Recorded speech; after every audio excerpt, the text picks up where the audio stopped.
नमस्कार प्रेक्षकांनो, मालिकेच्या आजच्या भागामध्ये आपल्याला पाहायला मिळणार आहे अर्णव खूप घाईत असतो. तो निघालेला असतो कारण अंजलीला डॉक्टरांनी आता सिझेरियन करायचं आहे असं सांगितलेलं आहे. त्यामुळे अर्णवला खूप काळजी वाटत असते आणि तो घाईतच निघालेला आहे. तेव्हा आजी विचारतात, काय झालं अर्णव? तेव्हा अर्णव सांगू लागतो की मला कळतच नाहीये की आजी काय करायचं आहे. ताईची तब्येत बघितलंस ना, डॉक्टर असं सांगत आहेत, असं अर्णव आजीला सांगतो.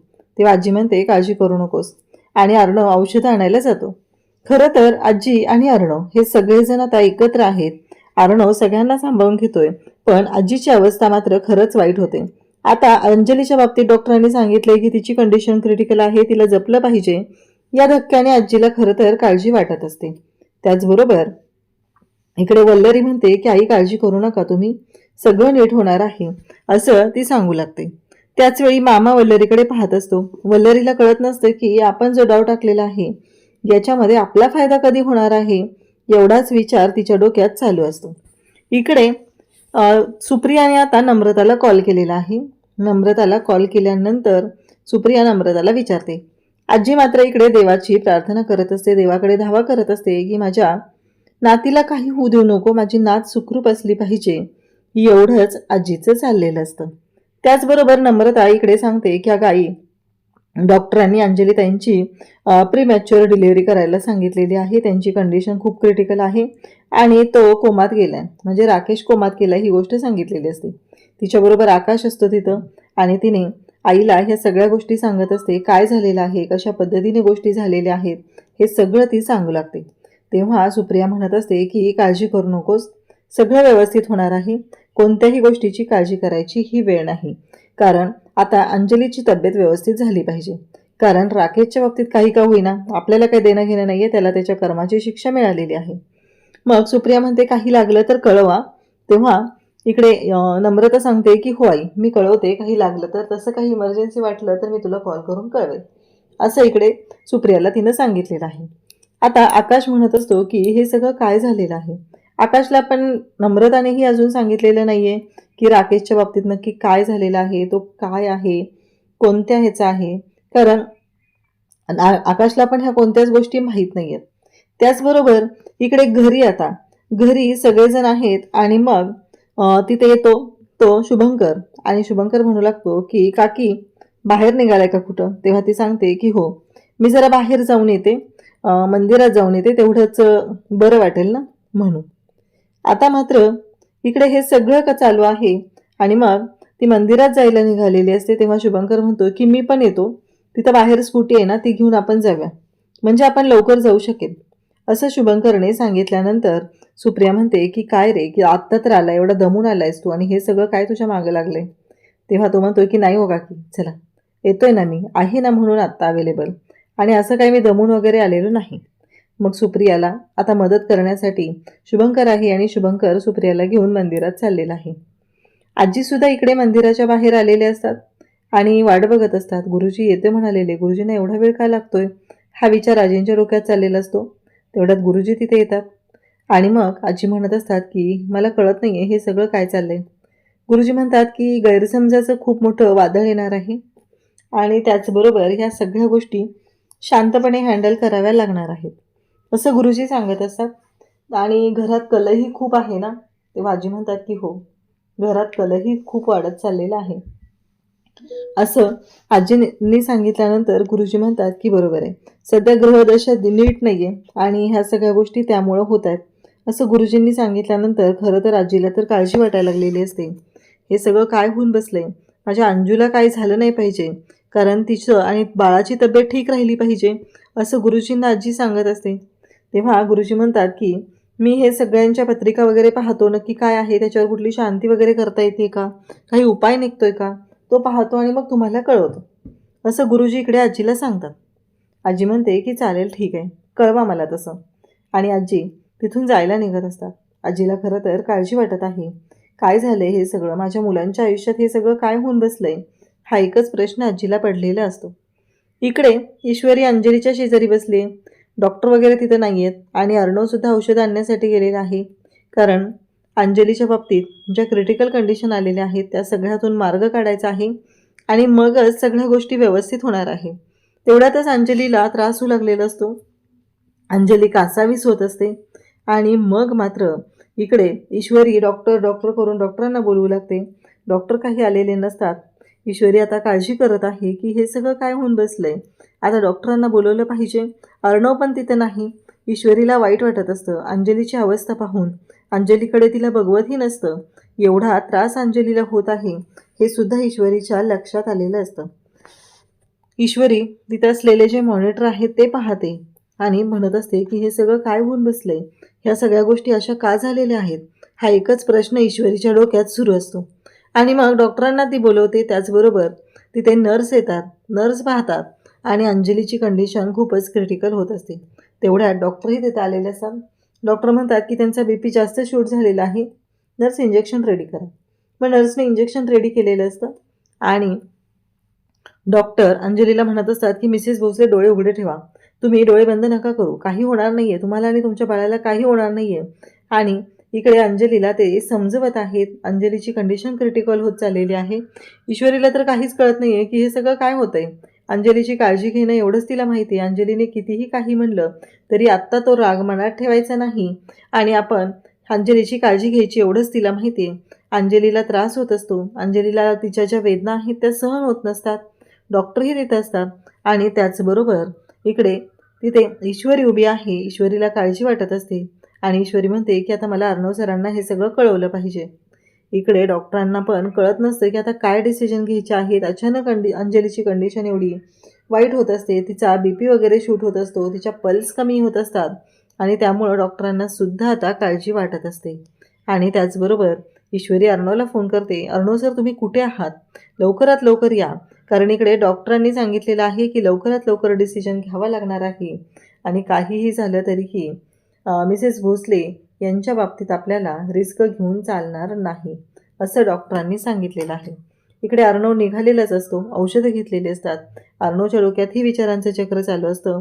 तेवढ्यातच त्याला रिया येताना दिसते. त्याला लक्षात येतं की ही रिया कशासाठी आली, कारण यांनी ठरवलेलं होतं की आज राकेशला एक्सपोज करायचं, पण राकेशला एक्सपोज केलेलंच नाही, म्हणून रिया स्वतःहून तिथं आलेली असते.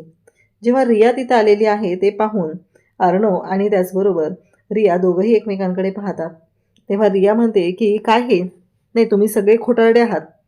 तो सर्वेश तर खोटारडा आहेच, पण तुमची अख्खी फॅमिली खोटारडी आहे, असं इकडे रिया सांगत असते. तेव्हा मात्र अर्णव म्हणत असतो काय बोलताय तुम्ही, हे सगळं काय चाललंय हे सगळं.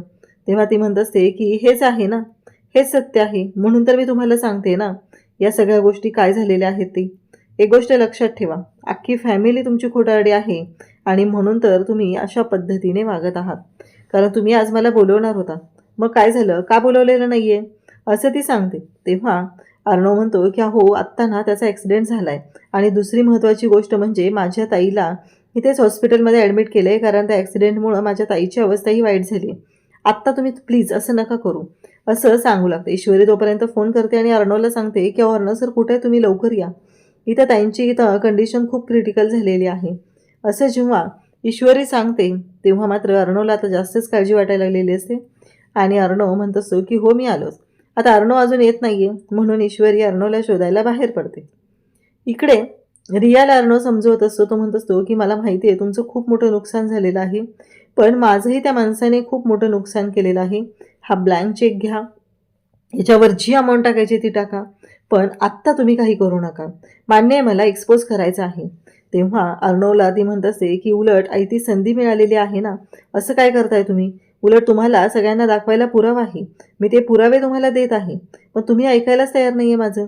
तेव्हा अर्णव म्हणत असतो हो बरोबर आहे, मला पण करायचं आहे त्या माणसाला एक्सपोज, मलाही त्याने खूप त्रास दिला आहे, माझ्या ताईचंही खूप मोठं नुकसान केलेलं आहे, पण आत्ता आपण या कोणत्याच गोष्टी करू शकत नाही, कारण आत्ता जर का आपण या कोणत्या गोष्टी केल्या तर ते आपल्यासाठी खूप अवघड असणार आहे, माझ्या ताईसाठी अवघड आहे, मला जाऊ द्या, असं अर्णव तिला सांगत असतो. पण रिया मात्र ऐकायलाच तयार नाही आहे. रियाचं एवढंच चालू आहे की मला जायचं आहे आणि त्याला एक्सपोज करायचं आहे, मला तुमचे पैसे वगैरे नको आहेत, इमोशनली मला त्याने त्रास दिलेला आहे आणि त्याला आम्ही सोडणार नाही, एवढंच रियाच्या डोक्यात सुरू आहे. आणि तेव्हा मात्र रिया म्हणत असते की काहीही झालं तरीही मी आता शांत राहणार नाही, असं रिया जाऊन बोलते आणि ती निघालेलीच असते. ईश्वरी अर्णव अजून आलेला नाहीये म्हणून अर्णवची वाट बघत असते आणि अर्णव का अजून आलेला नाही म्हणून ती अर्णवला शोधत बाहेर येते. आता ईश्वरी बाहेर येते. रिया धावत वरती गेलेली आहे. अर्णव रियाच्या मागे निघालेला असतो. तेव्हा ईश्वरी म्हणते की हे सगळं काय चाललंय? अर्णव सर कोण आहे आणि कशासाठी तुम्ही बोलताय हे सगळं? तेव्हा अर्णव सांगू लागतो की अगं ती रिया म्हणजे ह्या राकेशने ना तिला सर्वेश म्हणून फसवलेलं आहे आणि तिचा सुद्धा वापर करून घेतलेला आहे आणि आज तिनंच पुरावा देणार होती ना आपल्यासाठी आणि ती भयानक चिडलेली आहे आणि ती म्हणते की मी त्या राकेशला एक्सपोज करणार आहे म्हणून ती इथं आली. आता अर्णव आणि ईश्वरी दोघंही, ईश्वरी तिच्या मागे धावत जाते. काहीही झालं तरीही रियाने आत्ता जाऊन कोणता राडा करायला नकोय एवढंच तिच्या डोक्यात असतं. कारण रियाने जर का काही राडा केला तर खूप अवघड होणार आहे हे ईश्वरीलाही माहिती आहे. ईश्वरी धावत जाते, रियाचा हात पकडते अगदी इंदोरी स्टाईलने. कारण रिया पोचलेलीच असते. मामी तर इकडं वाटच बघत आहे की काहीही झालं तरीही आत्ता ह्या सगळ्या गोष्टी ज्या आहेत त्या सगळ्यांच्या समोर आल्या पाहिजेत आणि आणखी एक मोठा धमाका झाला पाहिजे एवढंच वल्लरीच्या डोक्यात आहे. आणि वल्लरी आता विचार करत नाही, काही नाही आहे तिला एवढंच माहिती आहे की या सगळ्यांना उद्ध्वस्त करायचं आहे. मग ईश्वरीने रियाचा हात पकडलेला असतो. वल्लरी म्हणत असते की अगदी योग्य टायमिंगला ही रिया पोचलेली आहे. पण ही ईश्वरी तिचा हात पकडून कुठे घेऊन गेली? ईश्वरीने तिचा हात पकडलेला आहे आणि तिला खेचतच एका रूमच्या समोर घेऊन आलेली आहे. आणि मग रूमचा दरवाजा उघडते आणि म्हणते, बघ हा राकेश, याला ना त्याच्या कर्माची चांगली शिक्षा मिळालेली आहे. कारण याने सगळ्यांना फसवलेलं आहे. पण त्याहीपेक्षा वाईट गोष्ट झालेली आहे ती म्हणजे याच्यामुळं माझ्या नंदेला खूप त्रास झालेला आहे. कारण याच्या काळजीनं तिची अवस्था आता खूपच बिकट झालेली आहे. हे ऐकल्यानंतर मात्र रिया म्हणते की काय? कारण रियाला राकेशने सांगितलेलं असतं की हो आपण नक्की लग्न करूया, काळजी करू नकोस, काहीही झालं तरीही आपण दोघं एकत्र असणार आहोत असं रियाला त्याने सांगितलेलं असतं. आणि म्हणून तर रियाला खूप त्रास होत असतो. आणि ईश्वरी म्हणते की ह्या माणसाला शिक्षा तर द्यायचीच आहे, फक्त माझ्या नंदेची तब्येत ठीक होते. एकदा का त्यांची डिलिव्हरी झाली की ह्या माणसाला सोडायचं नाही. मी तुला ती इच्छा तुझी पूर्ण करण्यासाठी ती संधी मी देईल. आपण सगळेजण मिळून त्या माणसाचं आयुष्य जीणं मुश्किल करून टाकूया एवढं लक्षात ठेव. इकडे रियाला ह्या सगळ्या गोष्टी आठवत असतात. तिला खूप त्रास होत असतो. त्यानंतर ईश्वरी रियाचा हात पकडते आणि अंजलीच्या रूममध्ये घेऊन येते आणि सांगू लागते की बघ ही माझी नणंद, काय दोष आहे हिचा? आणि मग तेव्हा रियाला आठवतं जी राकेशच्या घरी आलेली असते तेव्हा तिला राकेशने सांगितलेलं असतं की ही माझी बहीण आहे आणि डिलेव्हरीसाठी आलेली आहे. रियाला तर धक्का बसलेला असतो. कारण हा माणूस किती खोटारडा आहे हे रियाच्या लक्षात आलेलं असतं. रिया मात्र ईश्वरीकडे आणि त्याचबरोबर अंजलीकडे पाहत असते. ईश्वरी म्हणते एकदा का यांची डिलिव्हरी झाली की आपण सगळ्यांनी एकत्र येऊन त्या माणसाचं बिंग फोडायचं. ऑलरेडी त्याला त्याच्या कर्माची शिक्षा तर मिळते, पण आपणही त्याला सोडायचं नाही एवढं लक्षात ठेव असं ईश्वरीने रियाला सांगितलेलं आहे. आणि दोघीही बोलत असतात. त्याचबरोबर अंजलीला ऑक्सिजन लावलेला असतो, पल्स कमी लागत असतात, अंजलीची कंडिशन क्रिटिकल असते आणि त्यामुळंच ह्या सगळ्या गोष्टी घडत असतात. तेवढ्यातच रिया तिथून निघून जाते. अर्णव आलेला असतो. मग ईश्वरी रियाला सगळ्या गोष्टी सांगते. ईश्वरीचं म्हणणं रियालाही पटलेलं आहे. कारण काहीही झालं तरीही आत्ता तिलाही माहिती आहे की यांच्या घरामध्ये जी कंडिशन सुरू आहे ती खूप क्रिटिकल आहे. या सगळ्यातून आपण त्यांना वेळ दिला पाहिजे हे रियाच्या सुद्धा लक्षात आलेलं आहे. अर्णव ईश्वरीला जवळ घेतो. दोघंही पाहत असतात. इकडे बाबा सुप्रियाला म्हणत असतात, आलीस का तू मठातून? कसं आहे, तुला जी काय प्रार्थना करायची आहे ना ती अंजलीसाठी कर. त्या नालायक माणसासाठी, मूर्ख माणसासाठी काहीही करायची गरज नाही. खरं तर ना आज मला खूप बरं वाटतंय. आपली इशू त्या माणसाच्या तावडीतून सुटली, नाहीतर काय झालं असतं, किती अवघड झालं असतं हे सगळं. ह्या सगळ्या गोष्टी मॅनेज करणं किती अवघड झालं असतं असं बाबा तिला बोलत असतात. तेव्हा मात्र ईश्वरी म्हणत असते की सुप्रिया म्हणत असते की खरंच त्या माणसामुळे आपल्या मुलीचं आयुष्य उद्ध्वस्त झालं असतं. पण अर्णवसारखा देव माणूस आपल्या मुलीच्या आयुष्यात आला म्हणून हा दिवस आपण आज पाहतोय. तेवढ्यातच शुभंकर तिथं आलेला असतो. शुभंकर म्हणत असतो की हे सगळं काय आहे, म्हणजे आणखी काही प्रॉब्लेम आहेत का? तेव्हा मात्र सुप्रिया म्हणते, नाही, काही नाही रे, जे झालेलं आहे तेच, बाकी असं सिरियस काही नाही आहे. शुभंकर म्हणतो, नाही, तुम्ही मला सांगू शकता काय झालंय का? आणि नम्रता कधी येणार आहे? मी जाऊ का तिला आणायला? मी घेऊन येऊ का तिला? असं शुभंकर जेव्हा बोलत असतो तेव्हा त्याला लगेचच सुप्रिया म्हणते की नाही ती येईल रे, नको काळजी करू, तिथं काहीतरी इमर्जन्सी असणार आहे ना म्हणून थांबले, आणि जर तसं काय वाटलं तर मग मी तुला सांगेल कधी आणायला जायचं आहे, असं शुभंकरला ती सांगते. इकडे संजय आणि सुप्रिया दोघंही बोलत आहेत. दोघांनाही काळजी वाटत आहे. ज्या काही गोष्टी झालेल्या आहेत त्याच्यामुळं आपल्या मुलीच्या आयुष्याचं वाटोळ झालं असतं. ह्या राकेशच्या तावडीतून अर्णवमुळं ती सुटलेली आहे, एवढंच ह्या दोघांच्याही डोक्यात सुरू असतं.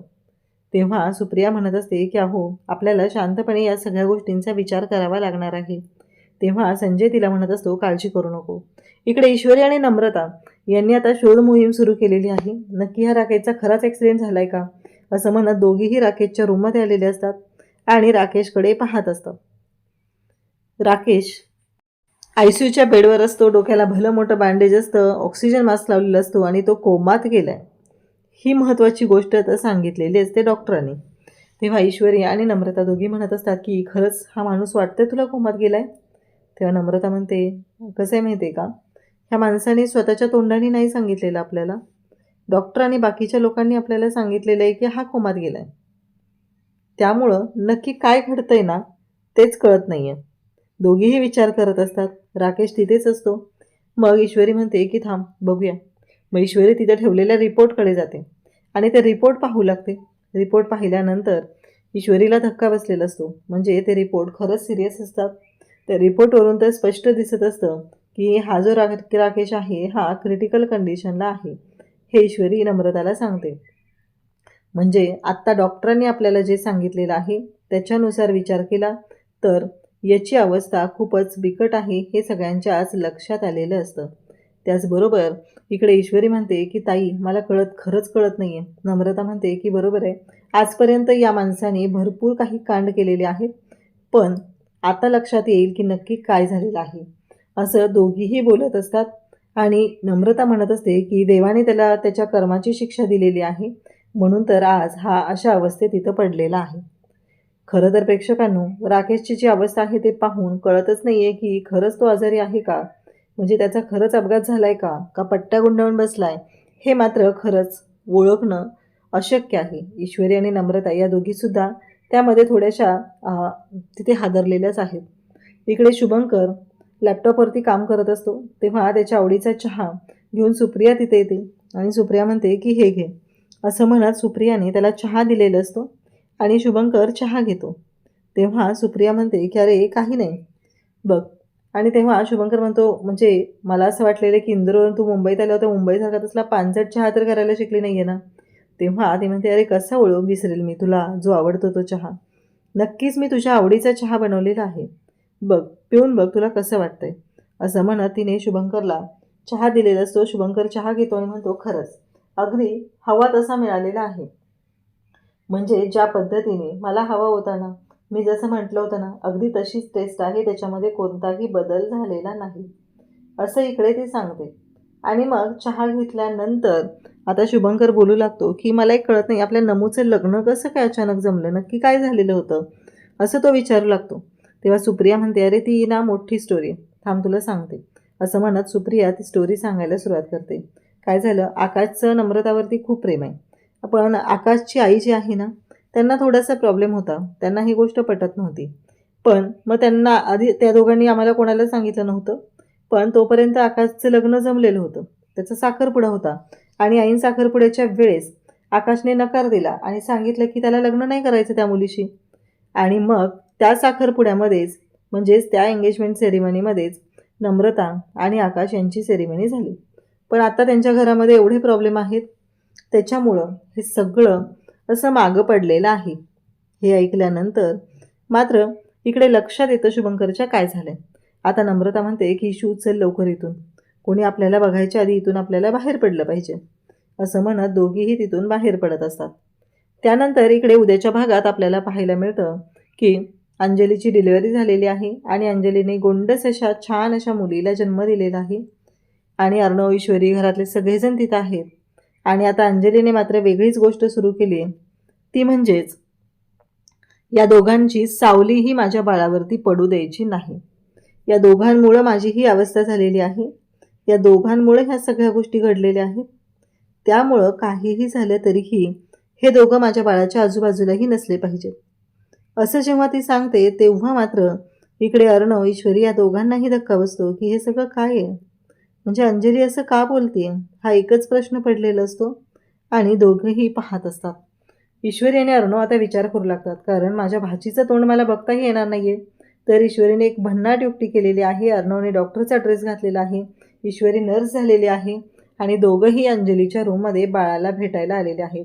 अर्णवने बाळाला उचलून घेतलेलं आहे. बाळसुद्धा त्या दोघांकडे पाहतंय आणि तेव्हा मात्र अर्णवला खूप छान वाटतं. तो ईश्वरीला म्हणतो की मी सिंदूर, आज तू मला आयुष्यभराचं सुख दिलंय. माझी भाची माझ्या हातांवरती आहे, माझ्या जवळ आहे आणि खरंच खूप गोड आहे, असं म्हणत अर्णव खुश झालेला आहे. अशाच अपडेटसाठी चॅनलशी कनेक्ट राहा. थँक्यू.